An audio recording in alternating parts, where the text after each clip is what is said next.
How to Win Friends and Influence People in the Digital Age by Dale Carnegie is about to begin. Enjoy! Key point 1. Believe it or not, 1936 is still relevant today, with plenty for us to learn. Indeed, a book written more than 80 years ago holds no relevance in the modern day. Surely our lives have moved on. Surely we're far more digitally minded than those days. Well, yes, but regardless of technological advancements, it seems the human mind is still stuck in the 30s in so many ways. Dale Carnegie spoke sense, and he told the truth. Dealing with people is probably the biggest problem you face. True even today. By understanding the art of communication in a way that goes far beyond simply speaking words, you'll create opportunities for huge success throughout your life. Learning to deal with people in the right way will open up your future potential in life, business, and relationships. Learning to communicate in the right way, connecting with people at their most profound inner core, and using all of this in line with digital methods is your aim. These days, the stakes are probably higher than they have ever been before.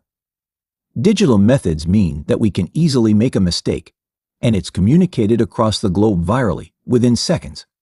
Businesses, relationships, friendships, connections can all be broken with just the touch of a send button.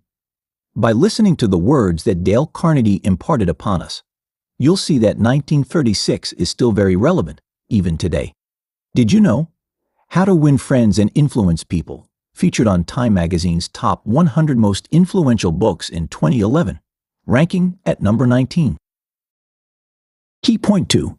Be careful of what you type and what you say. Social media is a blessing in many ways, but a curse in so many others. It brings you closer to more people than you could ever have imagined, but takes you away from those sitting right next to you. It can also be a make or break in terms of business and relationships. Take Ryan Babel, the Dutch footballer, as a good example. Feeling rather annoyed after his team, Liverpool, lost to Manchester United, he took to his Twitter account to vent his frustrations, calling out the referee's ability. The result? He was fined around $16,000. We need to be more careful about what we post on social media. A lousy post can come back to bite you in the future. We have to be so much more careful about what we say than ever before. We live in sensitive times, after all. The Huffington Post found that many people had been fired from their jobs due to what they posted on their social media accounts. This ease of letting off steam digitally means that we criticize more than we err on the side of kindness. We can easily show our frustrations or opinions to others at the touch of a button. Did you know? 500 million tweets are sent every day. How many of those are well thought out? Key point 3. Do you badmouth? It's time to stop and keep your calm. Had Ryan Babel remained tight-lipped on his Twitter account and blown off steam to his friends instead, he would have kept $16,000 in his bank account. If he had given it 5 minutes to calm down, the savings would remain. We should shift the focus of our social media from aggressive and critical to positive and encouraging. Ask yourself why you need to post what you're thinking of posting. Are you doing it because you have a bone to pick with someone? Is this the best way to solve it? Before you post on social media, think about your motivation behind that post. President Lincoln would have done well in the digital age because he was an expert at human communication. He took the time to calm down before speaking, and he knew when to speak and when to remain silent. He carefully weighed up every word he said. President Lincoln knew about humans, and he knew how to get the best out of people via the words he said. The people you badmouth could be people you need to work with in the future. Think very carefully before you speak.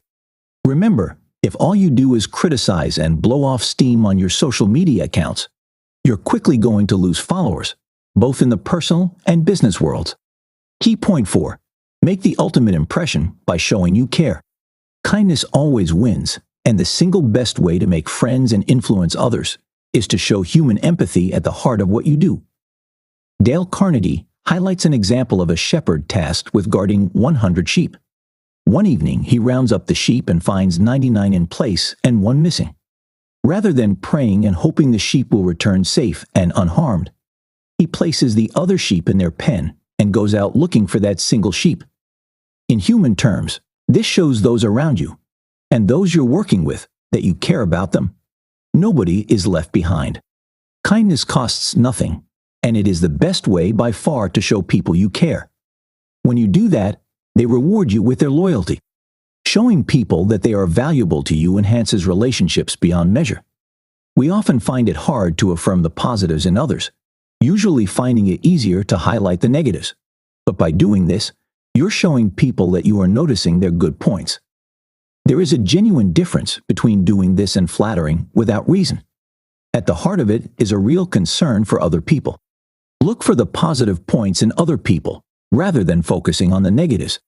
The digital age has made us obsessed with celebrity and material things, but taking the time to go back to basics and keep things on a human level is vitally important. Become meaningful in your interactions, and the path to success in any endeavor is simpler and far more sustainable. Dale Carnegie. Key point 5. Connect on a deeper level by turning the tables around. Connecting with a person's genuine inner desire is the single best way to influence their behavior, especially in business. Apple showed this when they launched a different type of computer to the norm, back in 2002. This was viewed as a risk by many, but Steve Jobs had been listening to our author's words. He realized that if you want to influence someone to do something, you need to connect with them on a basic level, their inner desire. Jobs realized that people wanted this creative, new style of computer, so he gave them what they wanted, and sales flooded in. Identify what people want on a deeper level to connect. To do this, you need to put yourself in another person's shoes.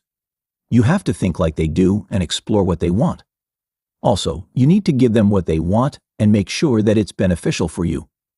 In the Apple example, everyone won out. People got their desired product, and Apple made a fortune.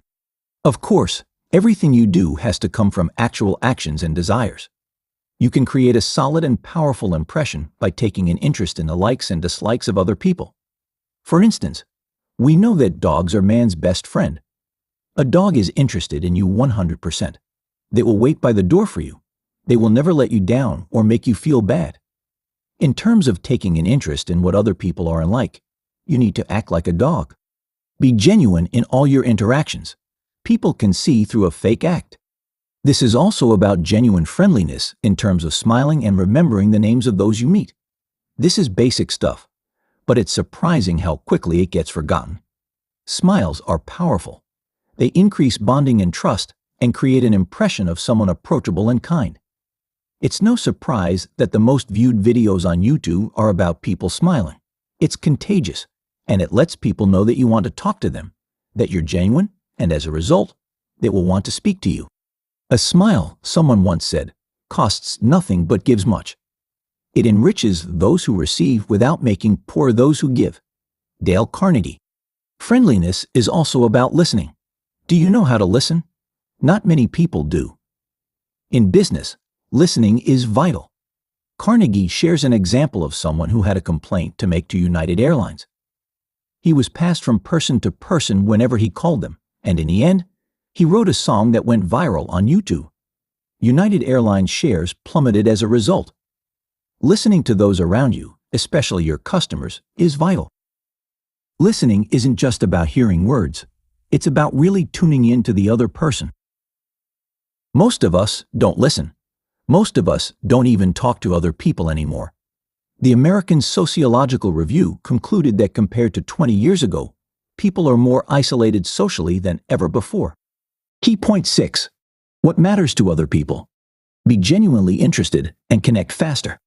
To connect with people, we need to know what matters to them and use that information wisely. We often talk about what we like, what we've done, how we feel, but we don't talk about what the other person likes, feels, or wants. Most people don't listen if it's not about them. If you're going to make an impression, you need to tap into that information and use it to communicate more effectively. In terms of marketing, this is vital. Turn your attention to the other person and don't focus on yourself. Perhaps this is the reason why so many people don't have real friends anymore. You could argue that it's because we're all too concerned with the number of followers we have on social media. But it's also about the fact that you need to risk vulnerability to have a true friendship. Being brave enough to open up can be difficult, but if you want to develop genuine and honest connections, you need to learn to be vulnerable. Nobody likes admitting when they're wrong, Most of us would prefer to argue it out and prove a point than say, "Hey, I'm wrong." To establish any trust, being able to be big enough to admit you're wrong is vital, as is avoiding arguments in the first place. Rather than having to apologize or avoid the issue, learn to avoid arguments from the get-go. Arguments lead to dead ends. It's a waste of time. All you're trying to do is prove a point and make them see that you're right, usually ending in both of you concluding that the other one is wrong. It's far better to approach conflict with an open mind and see it as an opportunity for growth and learning. It's also a big issue to tell someone they're wrong. Don't do it. The great Mahatma Gandhi once said, "Friendship that insists upon agreement on all sides is not worth the name." We will never agree 100% of the time, but we have to compromise and see the other person's side to move forward and grow.